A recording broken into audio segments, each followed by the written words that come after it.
நான் பிளான் பண்ணி. ஆமா சார். நீ என்னப்பா பார்வதி பிஆர் மாதிரி பேசிட்டு இருக்க? ஃபர்ஸ்ட் வருவோம் பாருங்க. இந்த கிளிப்பை பார்த்துருப்பீங்க அப்படின்னு நினைக்கிறேன். நம்மளோட விக்ரம் அவர்கள் வந்து பார்வதி பத்து அவரோட நிகழ்ச்சின்னு நினைக்கிறேன், ஏதோ ஒரு காலேஜ் ஃபங்க்ஷன் அப்படின்னு நினைக்கிறேன், அந்த இடத்துல பேசியிருக்காரு. ரெண்டாவது இன்னொரு விஷயம் வந்து விஜய் டிவியில் திரும்ப பார்வதி பேரை யூஸ் பண்ணி ஒரு விஷயத்த பண்ணியிருக்காங்க. இந்த ரெண்டு விஷயத்தை பற்றி தான் இந்த வீடியோவில் நம்ம பார்க்க போகிறோம். என்னடா அது திரும்ப திரும்ப பிக் பாஸ்ன்னு சொல்லிட்டு நான் கடந்து போன்னு தான் நினைக்கிறேன். சில பேர் வந்து வன்மங்களை கொட்டும் பொழுது அந்த வன்மங்களை கொட்டுறவங்களோட முகத்திரையை கிழிக்க வேண்டுமா இல்லையா? ஸோ அதுக்காக தான் இந்த வீடியோ.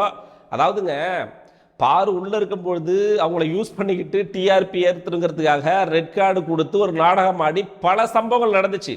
இப்போ வெளியில் வந்ததுக்கப்புறம் உள்ளே இருக்கும்போது சரி, அவங்க தான் வந்து பிஸ்னஸ். லிட்டரலாக அவங்கள பற்றி பேசினா, அவங்கள காமிச்சா, அவங்கள ட்ரிகர் பண்ணி விட்டா, அவங்க சண்டை போட்டால் இதன் மூலயமா டிஆர்பி ஏறும், இதனால் ஷோ ரன் ஆகும் அப்படின்னு சொல்லிட்டு விஜய் டிவி யூஸ் பண்ணிக்கிட்டு இருந்தாங்க. வெளியில் இருக்க யூடியூபர்ஸ் எல்லாருமே, ஆல்மோஸ்ட் எல்லாருமே பாரு பேரை யூஸ் பண்ணாமல் அவங்களுக்கு வியூஸ் வராது. ஸோ அந்த மாதிரி இருந்துச்சு. சரி, ஓகே டன், உள்ள இப்படி இருந்துச்சு, எல்லாம் முடிஞ்சு போச்சு, 1.5 மாதம் ஆயிடுச்சுடா, இன்னும் என்னடா நடந்துட்டு இருக்குன்னு சொல்லி கேட்டீங்கன்னா ஸ்டில் பார்வதியை யூஸ் பண்ணி தான் இவனுக்கு எல்லாருமே வந்து பேசிக்கிட்டு இருக்கானுங்க. இதெல்லாம் பார்க்கும்போது எனக்கு எப்படி தோணுதுன்னா, பிக் பாஸ் சீசன் 9 அப்படிங்கிறது வந்து பார்வதி ஒரு கோர், பார்வதியை சுற்றி தான் எல்லாமே சுழண்டுகிட்டு இருக்கு அப்படிங்கிற மாதிரி எனக்கு தோணுது. நம்ம இவ்வளோ பேசணும் அப்படிங்கிற அவசியமே கிடையாது, இவனுங்க பேசாத வரைக்கும், இவனுங்க யூஸ் பண்ணாத வரைக்கும். இப்போ ஒரு காலேஜ் ஃபங்க்ஷனுக்கும் பார்வதி பற்றி பேசணுங்கிறது என்ன அவசியம் இருக்குங்க? இப்போ விக்ரம் இருக்கான், விக்ரம் உள்ள போயிட்டு நிறைய விஷயங்கள் பண்ணியிருப்பான், பேச வேண்டிய விஷயங்கள் நிறைய இருக்கு, கேட்கக்கூடிய கேள்விகள் நிறைய இருக்கு. அதெல்லாம் பற்றி பேசாம பார்வதி பிஆர் பாரு பேசுறடா, எதுக்கு? அதை பற்றி டீட்டெயிலாக பேசணும் அப்படின்னா ஒரு பையன் வந்து கேட்குறாங்க. நம்ம விக்ரமை பற்றி உண்மையாக தெரிஞ்சுக்கிட்டான் போல இருக்கு. அவன் என்ன சொல்கிறான்னா, குரூப்பாக டிஸ்கஷன் பண்ணி எவிக்ஷன் பண்ணும்பொழுது நீங்கள் வந்து இந்த மாதிரிலாம் பண்ணுறீங்களே அப்படின்னு சொல்லிட்டு ஒரு கேள்வி ஒன்று கேட்குறான். இப்போ இந்த கேள்விக்கும் என்னப்பா நீ பார்வதி பிஆர் பற்றி மாரி பேசிகிட்டு இருக்க அப்படின்னு சொல்லிட்டு நம்ம விக்ரமா சரி பாரு வச்ச பேரே சொல்லலாம், நம்ம விக்ரம் இருக்கார் பார்த்தீங்களா, அந்த இடத்துல போயிட்டு என்னப்பா நீ பாரு பிஆர் மாதிரி பேசுற அப்படின்னு சொல்லும் பொழுது நம்ம விக்ரம் அவர்கள் வந்து பாரு ஃபேன்ஸால ரொம்ப பாதிக்கப்பட்டிருப்பான் அப்படிங்கிறது வந்து கிளியரா தெரியுது. ஏன்னா இவன் சேனல்லே வந்து பார்வதியோட அவங்க அம்மாவை ட்ரோல் பண்ணி இந்த துணிவே சீட்டு இதெல்லாம் போட்டு ஏதோ சம்திங் வந்து கலாச்சி ஒரு சீனியர் சிட்டிசனை எந்த அளவுக்கு வந்து எப்படி வந்து எப்படி மட்டமாக பேச முடியுமோ அதெல்லாம் பண்ணி ஒரு மாதிரி வந்து ஃபேம் ஆகும்னு சொல்லிட்டு பார்த்தான். அது கீழே வந்து கமெண்ட்ஸில் காரி துப்பியிருந்தாங்க நம்ம விக்ரம. அந்த கான்ல இருக்குமா இல்லையா? சரி, எல்லாம் முடிஞ்சிருச்சுடா, ஷோ முடிஞ்சிருச்சு, 1.5 மாதம் ஆயிடுச்சு, நீ வெளியில் வந்துட்டு பெரிய லார்டு மாதிரி இன்டர்வியூலாம் போயிட்டு உக்காந்துக்கிட்டு நான் என்ன கேட்குறேன், நீனு என்ன இதுக்கு என்ன பதில், இது என்ன அப்படின்னு சொல்லிட்டு ஒரு ஆட்டிடியூடான ஒரு இன்டர்வியூலாம் கொடுத்த. அது வரைக்கும் ஓகே டன், எல்லாம் முடிஞ்சிருச்சு, பாஸ்ட்.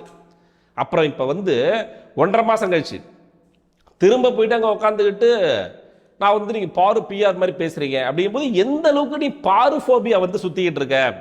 பாருஃபோபியா தான் லிட்டரலாக. விக்ரம் நீ பேசுறதெல்லாம் பார்க்கும்போது விக்ரமுக்கு வந்து பார்வதியை தாண்டி ஒன்றுமே இல்லை கண்டென்ட்டு.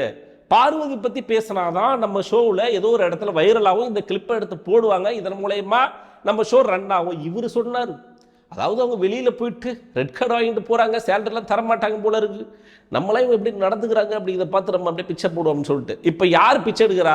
விக்ரம் அவர்களே, இப்போ உள்ளே இருந்துட்டு நீங்கள் ஏதோ சொன்னீங்க, ரெட் கார்டை இது பண்ணிக்கிட்டு அவங்களாம் போயிட்டாங்க, காசு இருக்குமா என்னன்னு தெரியல, நம்ம காசு கொடுத்து ஹெல்ப் பண்ணுவோம், எப்படி நடந்துக்கிட்டாங்க அப்படிலாம் பார்த்துட்டு சொன்னீங்களே.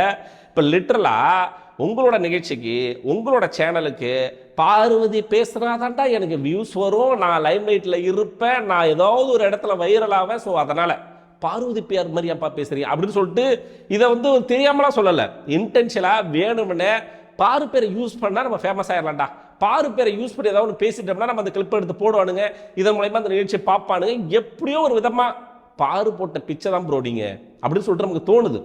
அதாவது வந்து விக்ரம் அந்த இடத்துல போயிட்டு பேசும்பொழுது பார்வதி எக்ஸ்போஸ் பண்ணுறேன், இல்லை பாருவோட பிஆரை வந்து எக்ஸ்போஸ் பண்ணுறேன் அப்படிங்கிற பேரில் உங்களை நீங்களே எக்ஸ்போஸ் ஆகிட்டீங்க. நீ உங்கள்கிட்ட இருக்கிற வன்மங்கள் வெளியில் வருது, உங்களுக்குள்ள இருக்கிற அழுக்குகள் வெளியில் வருது. நீங்கள் என்னதான் நான் நல்லவன் அப்படின்னு சொல்லி வேஷம் போட்டாலுங்க, இவர் என்னதான் நல்லவன் வேஷம் போட்டாலும், என்னதான் நான் தூய்மையானவன் அப்படின்னு வேஷம் போட்டாலும், நான் ரொம்ப அப்படின்னு நான் வந்து எப்படின்னா வச்சுங்க புத்தருக்கு மறுவுரமே நான் தான் அப்படின்னு வேஷம் போட்டாலும், இவனோட வன்மம் அப்படிங்கிறது வந்து நாராக கிழிச்சு தொங்க விட்டதுன்னு யாருன்னு பார்த்தீங்கன்னா பார்வதி ஃபேன்ஸ் தான். ஏன்னா வந்து அதிகப்படியான உரண்டைகள் வந்து அங்கே தான் இழுத்துருப்பா. ஸோ அதனால வந்து பாரு ஃபேன்ஸ் லிட்டரலாக நோட் பண்ணி ஒரு கிழிக்கிட்டு கிழிச்சு விட்டுருப்பாங்க. அந்த பாதிப்புல இருந்து நான் வெளியில வரல தம்பி. ஸோ அதனால தான் அங்கே போயிட்டு பாரு பிஆர் மாதிரி அப்பா பேசிட்டு இருக்கு அப்படின்னு சொல்லிட்டு பாரு பேர் யூஸ் பண்ணா எப்படியா இருந்தாலும் ஃபேமஸ் ஆயிடலாம்டா அப்படிங்கிற ஒரு நினைப்புல நம்மளோட விக்ரம் அவர்கள் போயிட்டு அங்கே உட்காந்து பேசிட்டு இருக்காரு. கடைசி வரைக்கும் வந்து காமெடி பண்ணுவியா ப்ரோ? நீ பண்ணுவியா மாட்டியா?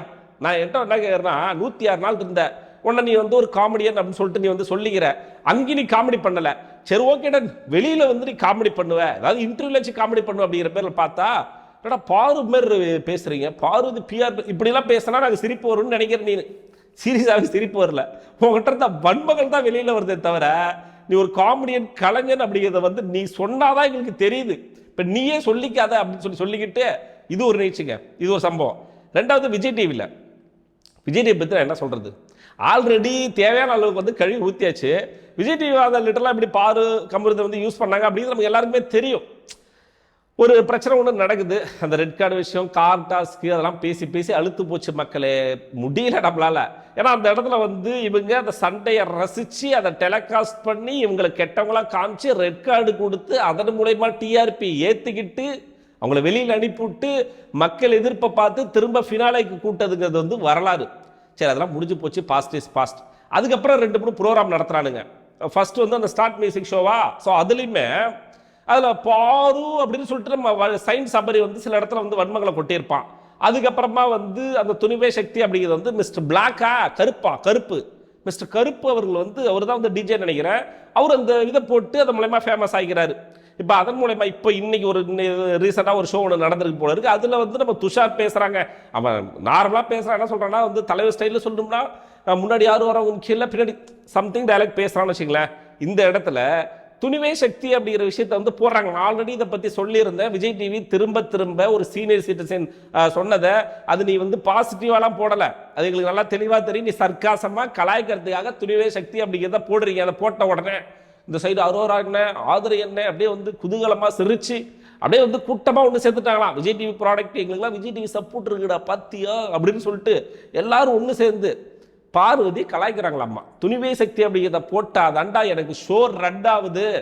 ஒன்றுமே இல்லை, இவங்க ஷோவில் அந்த ஸ்டார்ட் மியூசிக்காக இருந்தாலும் சரி, அடுத்தடுத்த ஷோவில் பிக் பாஸ் கண்டஸ்டன்ட் பங்கு பெற்ற எந்த ஷோ வேணால் எடுத்து பாருங்க, பாருவோட ரெஃபரன்ஸ் இல்லாமல் இவனுக்கு ஒரு ஷோவே ரன் பண்ண முடியாது.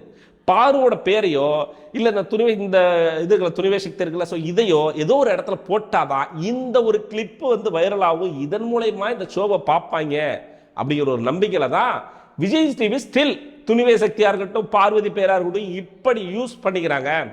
இதெல்லாம் பார்க்கும்போது எனக்கு எப்படி தோணுதுன்னா, பாரு வந்து ரியலி கிரேட்டுங்க, உண்மையுமே கிரேட்டு தான். ஏன்னா அவங்கள சுற்றி அவங்க பேரை யூஸ் பண்ணிட்டு எவ்வளோ பேர் எவ்வளோ சம்பாதிச்சிருக்கானுங்க. வெளியில் ஹேட்ரட் பரப்புற யூடியூபர்ஸ் ஆரம்பித்து மிகப்பெரிய நேஷனல் டெலிவிஷன் விஜய் டிவி கொண்டு இந்த சீசன் 9 முழுக்க யூஸ் பண்ணிக்கிட்டது பாரு பேரை வச்சு, பாரு நேமை வச்சு மட்டும்தான். நான் அதை வந்து அகடித்தரமாக சொல்லுவேன். கடைசி இதெல்லாம் பார்க்கும்போது எனக்கு என்ன தோணுதுன்னா, ஏன்னா எப்பயுமே கடந்த காலங்களில் வந்து பிக் பாஸ் முடிஞ்ச ஒரு 10 நாள்ல மறந்துடுவாங்க, ஆனால் ஸ்டில் கிரேஸ் இருக்கு பாருங்க. இன்னும் அவங்க பேரை யூஸ் பண்ணால் அது வந்து ட்ரோல் மெட்டீரியல் ஆகுது, ஏதோ ஒன்று பேசுகிறாங்க, அதன் மூலயமா வந்து விவாதங்கள் ஏற்படுது. அப்படி பாரு வந்து இவ்வளோ தூரம் வந்து அவங்கள பேரை சுமந்துக்கிட்டு அவங்கள வந்து இன்னும் லைம்லைட்டில் இருக்காங்க அப்படின்னா உண்மையான பீப்புள் வின்னர் வந்து பாரு தான் நினைக்கிறேன். அப்படிங்கிறது என்னுடைய கருத்து. உங்களுடைய கருத்து என்ன அப்படிங்கிறது வந்து மறக்காம கமெண்ட் பாக்ஸில் போட்டு விடுங்க. நம்ம சேனலை புதுசாக பார்க்குற நண்பர்கள் வந்து சப்ஸ்கிரைப் பண்ண மறந்துடாதீங்க, வீடியோக்கு லைக் பண்ண மறந்துடாதீங்க. இதே மாதிரி அடுத்த வீடியோ உங்களை சந்திக்கிறேன். அதுவரை உங்களிடம் விடைபெறுவது நான் ஏவி.